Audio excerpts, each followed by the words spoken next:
Bienvenue sur cette nouvelle vidéo aventure expérience Bolivie. Je suis assez émue, excitée, tout ce que tu veux, de te présenter cette vidéo aujourd'hui où j'ai eu l'opportunité de vivre une aventure de malade mental. À Santa Rosa, tu as un parc national qui s'appelle Santa Rosa del Yacuma. Le parc, il a été créé en 2006 et il fait plus de 600 000 hectares. Donc 600 000 hectares de marécages, forêts, rivières, prairies et compagnie. Donc autant te dire que... Oh, le vent! Autant te dire qu'il y a une bonne biodiversité, que ce soit au niveau de la faune et de la flore. Je vais te montrer tout ça en images. Il y a une activité qui m'a principalement fait vibrer mon petit cœur plus que les autres. Oui, nous avons nagé avec des dauphins roses. Je peux te dire que c'était un des sentiments les plus forts de toute ma vie, je crois. Je vais te montrer tout ça, même si je t'avoue que la qualité image va pas être top parce que va prendre en vidéo des dauphins roses, c'est assez compliqué.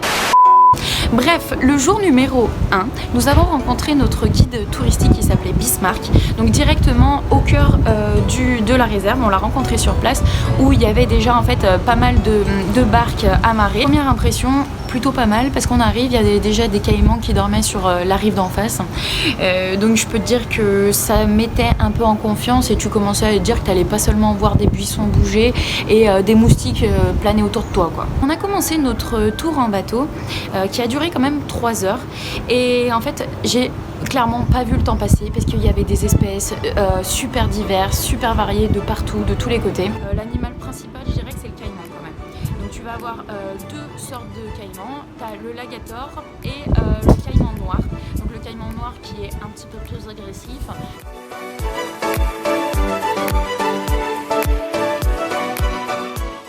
En dehors de ça aussi, tu vas avoir des oiseaux assez particuliers, notamment le céréré. Donc je te jure que cet oiseau, tu as l'impression de te retrouver à Jurassic Park, vraiment. On a vu également des petits singes super mignons, mais vraiment super mignons. C'est des petits singes écureuils, donc ils sont un petit peu jaune doré comme ça, avec une petite bouille blanche et leur petite tête noire comme ça. J'ai vraiment apprécié notre guide, il s'est carrément engouffré avec la barque dans les buissons, ce qui fait qu'on avait les petits singes comme ça à moins de 40 cm de nous.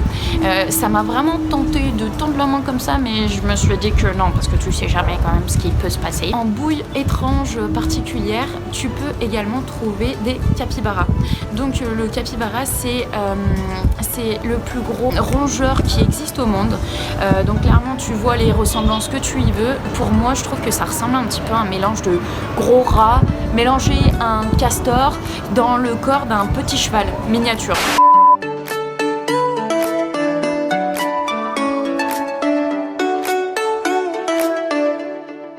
Nous avons fait nos 3 heures de bateau avant de arriver au campement. Campement assez rustique, assez nature, mais tu as tout le confort qu'il te faut.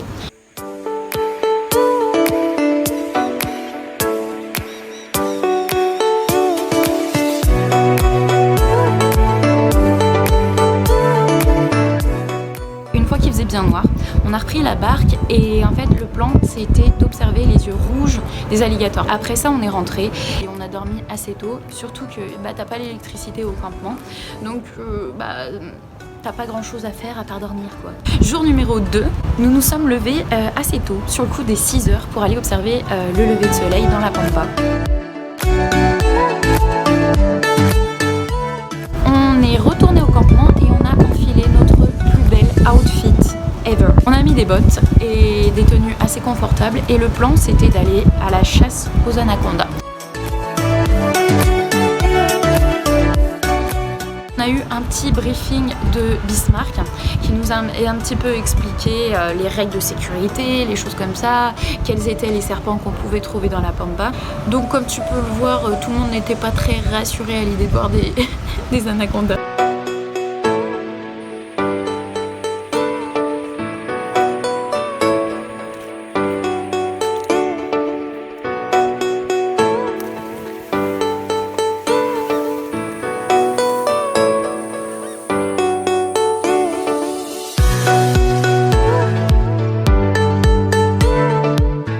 malheureusement, on n'a rien trouvé. On a fait 3 heures de marche, on a cherché un petit peu de partout et on n'a absolument rien trouvé. Mais bon, tu peux jamais vraiment prévoir avec la nature dans ce genre de parc parce que t'es pas au zoo, hein. T'es vraiment échelle grandeur nature. Les anacondas n'étaient pas pour nous ce jour-là. Et bah tant pis, ou tant mieux.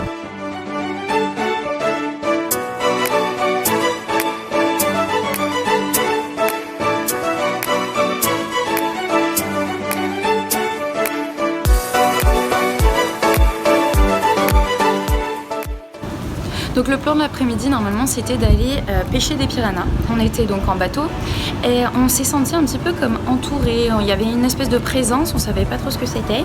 Et là on s'est retourné. Et le spectacle, c'était en fait un ballet de dauphins roses. Il y en avait de tous les côtés. Du coup, l'excitation est montée un petit peu en flèche et on a demandé à notre guide gentiment si on pouvait échanger le programme et se baigner l'après-midi plutôt que de le faire le lendemain matin comme c'était prévu. Et donc il a accepté et il nous a donné le feu vert pour sauter dans l'eau. On a eu quand même un petit moment de... T'avais envie d'y aller, mais d'un côté tu avais un petit peu peur aussi parce que faut savoir quand même que c'est des bestioles qui peuvent faire 250 kg ou plus et qui mesurent entre 1,80 m, 2 m, voire 3 mètres pour certaines espèces. Même si tu as envie d'y aller, tu réfléchis quand même un petit peu à 2 fois avant de te vraiment lancer dans la profondeur de l'eau, quoi. On s'est avancé au milieu de l'eau où c'était un petit peu plus profond. Et donc à ce moment-là, t'attends un petit peu, tu sais pas trop ce qui se passe. Et on s'est fait entourer par un banc de dauphins comme ça. Et si tu veux, ils jetaient leur queue comme ça en dehors de l'eau. Donc je peux te dire que j'ai cru que j'allais faire une crise cardiaque. J'étais partagée entre excitation, peur et adrénaline. Je savais pas en fait s'ils voulaient nous chasser du territoire ou s'ils voulaient jouer avec nous. Je comprenais pas en fait ce qu'ils voulaient. L'Australien, il a pris un petit coup de peur. Donc il est reparti au bord vers le bateau le plus rapidement possible. Donc je me suis retrouvée complètement seule au milieu des dauphins. Donc je flottais un petit peu sur le dos et j'ai senti un dauphin venir me frotter toute ma longueur du dos. Donc j'ai eu ce petit moment d'intimité. J'aime bien dire que j'ai fait un petit ray contre aileron, on va dire. Franchement, ça m'a... Ouais, j'en perds mes mots.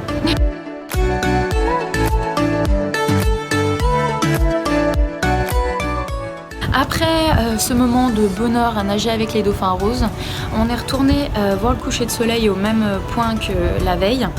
Et après ça, on est rentré au campement et nous avons dormi. Jour numéro 3 et dernier jour. Donc on s'est équipé pour partir à la pêche aux piranhas. Bismarck nous a enseigné un petit peu les méthodes ancestrales de pêche. Donc tu as juste ton fil, un bout de viande. Et voilà, ça se joue tout à la main, comme ça, à l'œil, t'as pas de bouchon, c'est rien à voir avec la méthode de pêche qu'on a vers chez nous. Et je pense que je n'ai pas vraiment ça dans le sang, parce qu'en 2 heures de pêche, j'ai pêché un piranha qui était trop petit, donc on a dû relâcher. Par contre, ce qui était sympa, c'est que les filles, elles ont vraiment assuré à pêcher. Et on nous a donné la possibilité de récupérer les poissons et de les manger pour le repas du midi. Avec nos piranhas pêchés le matin même, on a replié un petit peu toutes nos valises et on est parti du campement pour retourner à Santa Rosa. Nous avions encore une après-midi à tuer parce que notre bus n'était que à 9 h le lendemain matin. Du coup on s'est regardé un petit peu dans le blanc des yeux et on s'est dit qu'est-ce qu'on va faire. Et là nous avons eu une idée de génie.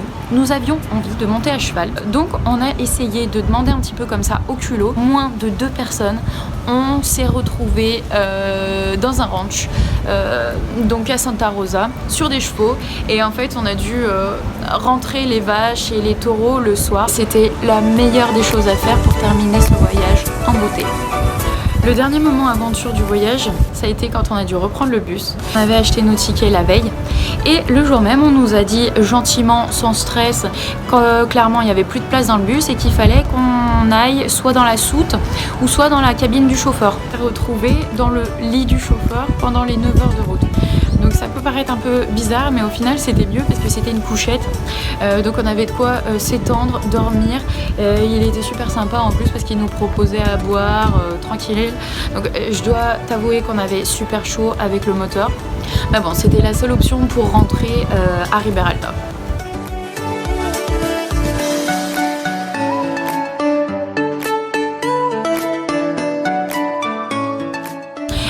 voilà, donc je crois que j'ai fini ce petit tour d'aventure de mon périple de 3 jours avec mes amis à Santa Rosa.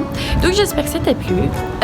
Honnêtement, si t'es en Bolivie, honnêtement, mais fonce, ça ne te pose même pas la question. Tu prends un bus et tu vas à Santa Rosa del Yacuma et tu découvres ce parc.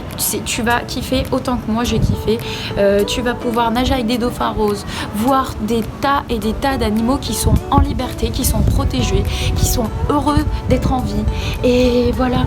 Ça a quand même une autre valeur de nager et de voir ces animaux directement dans leur habitat naturel. Et je peux t'assurer que quand les dauphins comme ça, ils viennent nager avec moi, t'es pas à Miramar là, c'est pas le dauphin qui a été dompté, apprivoisé et compagnie. S'il vient vers toi, c'est qu'il a envie, c'est qu'il est curieux. Et je peux te dire que niveau sensation et plaisir, eh ben, c'est encore autre chose.